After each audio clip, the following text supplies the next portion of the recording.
Hi, my name is Deirdre Martinez of the Uplift Movement, and today we're going to talk about how to navigate a craving to binge.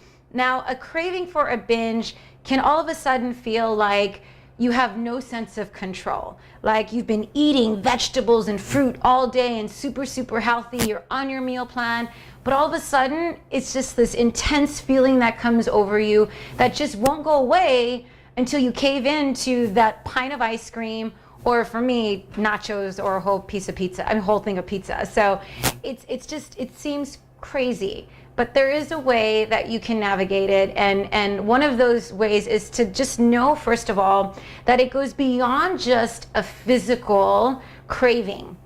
There's an emotional craving. Our body is just beyond anatomy. We have a physiology, and our physiology is directed by how our emotions react with our anatomy. So when we are stressed out, we start to activate stress hormones in our body, and that can cause us to have certain types of feelings. And those feelings in our body can feel really uncomfortable, and it makes us not want to be in our body. Hence, binging is one of those ways that we escape from those intense feelings. And so we undergo different types of stress. We have physical stress, which might come from maybe having pain in our body, like we've overworked ourselves, or we have an injury and we feel pain. Or it can also come from just emotional stress, like you're having a hard time at work, or you're fighting with a spouse, or you're not sure about what you're going to do with the rest of your life. And there's all these different types of stresses that we have, and it becomes chronic when they're coming up over and over again. It's a lot of intensity, it's a lot of energy, and it affects our physiology. And what happens? We don't want to be in our bodies. We want to escape. We want to move towards pleasure. And guess what?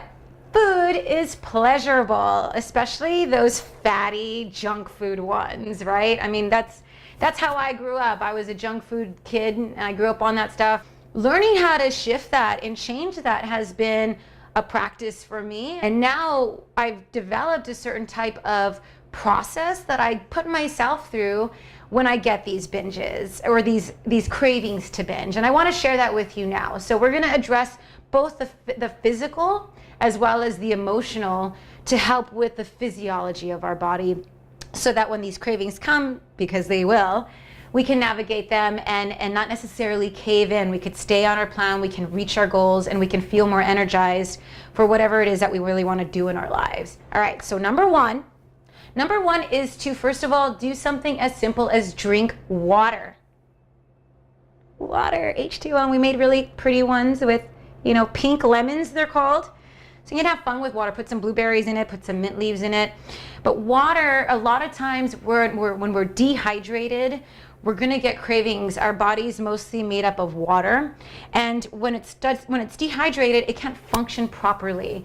And so when it's malnourished because it's dehydrated, it's going to have this intense reaction, and you're gonna just want to put something in your body, and a lot of times that might be food, but really it's just water that your body needs. And right now during the summer months, your body even needs more water. So start by just drinking water first, and see how your body feels after that.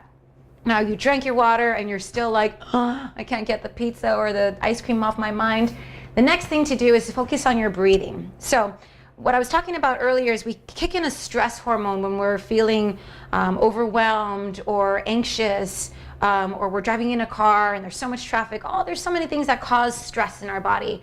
And we want to calm the body down.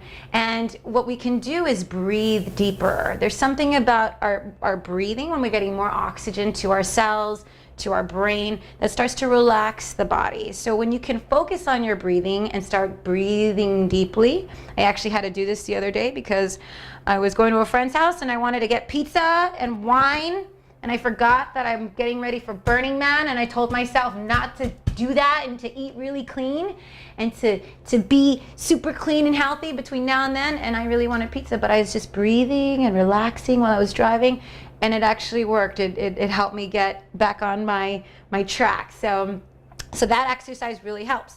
Now if you do that breathing exercise and it's still coming back, that craving, the next thing to do is to just be more mindful of whatever's going on in the moment. So if you're with your children and you're spending time with your kids, then just be 100% spending time with your kids.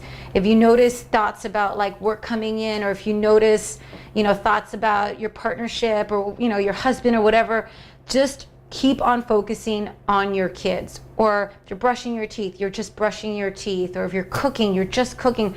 Whatever it is, being super mindful on whatever it is that's going on, because being really present like that allows you to be fully in an experience, and it becomes meditative where you're not thinking about any other things anymore. So those stressors that normally will trigger that kind of physiological response for a craving will start to diminish. So that's another little tip. Now, the next one, step 4, would be to move, to get active. Come to a Zumba class with me, come to an uplift class, take a yoga class. Do something physical. Go out, take a walk out in nature. Do something to just breathe. Number one, that's why movement is really good. You're going to breathe more. And whatever it is that's emotionally in your body, or the energy that's causing the stress in your body, might need to just be moved through your body. So physical movement will also help with that. The 5th thing would be is to focus on some sort of self-care. So when we're having a craving, it could be because we're physically nutritionally depleted, or we're emotionally nutritionally depleted. So when I say that, that could mean that we're craving love, we're craving connection, we're craving some sort of attention to ourselves. It's stretching, it's giving myself a facial or taking a hot shower. Those are some of the things that really feel good for my body. It's a way to have a sensory indulgence for yourself where you feel good and you're not necessarily beating yourself up. So that's another one. And then the 6th step is to eat more vegetables. So going back to what I just said, you could have a physical nutritional depletion where maybe you haven't been eating enough vegetables. When you're not eating enough vegetables, your body's gonna feel like it's gonna have cravings because it still needs that nourishment. It still needs that nutrition. So snack on some vegetables. If you're having a sugar craving, snack on some fruit. Eat things that are going to add nutrition to your body without necessarily adding a ton of calories or making you feel guilty or bad about it. These are all really, really great fruits and vegetables. Those are my tips on how to navigate a craving to binge on food. And like I said, this is really personal to me because I've had to work through this myself, and I've learned so much through it from a program that I did called, I got a certification as an eating psychology coach. And that might not be for everybody. And I'm just one of those people where if I'm gonna do something, I might as well learn how to do it the whole way. So that way, I might be able to teach it, or I might be able to do something more with it than just help myself. And so getting this certification as an eating psychology coach has really helped me recover from my own challenges around food and manage my weight for the past year without beating myself up, restrictive dieting, or anything like that. It's been an amazing process. And they have programs available for people that are trainers like myself,